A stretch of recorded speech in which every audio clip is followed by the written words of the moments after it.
Question pour finir. Que gagne-t-on à perdre de la vitesse ? Ce n'est pas le thème du bac philo 2020, puisqu'il n'y a pas d'épreuve cette année. C'est le test qu'Europe 1 a voulu mener. La Convention citoyenne pour le climat propose en effet une limitation à 110 km/h sur les autoroutes pour baisser la pollution. Voyons si ça marche avec Pierre Herbulot.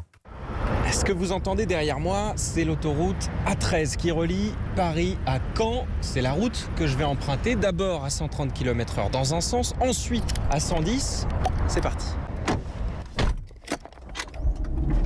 Un petit point de méthodologie pour que la comparaison finale ait du sens. Je vais faire l'aller et le retour exactement dans les mêmes conditions. J'utilise bien entendu un régulateur de vitesse, pour l'instant à 130.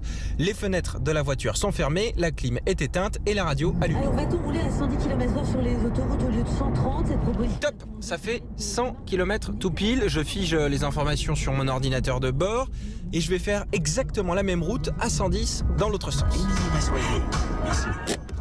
Ça y est, c'est l'heure du verdict. Alors, à 130 km/h, j'ai mis 49 minutes pour faire 100 km. C'est 57 minutes à 110, donc 8 de plus. En revanche, en roulant moins vite, j'ai économisé 1,5 litre de carburant.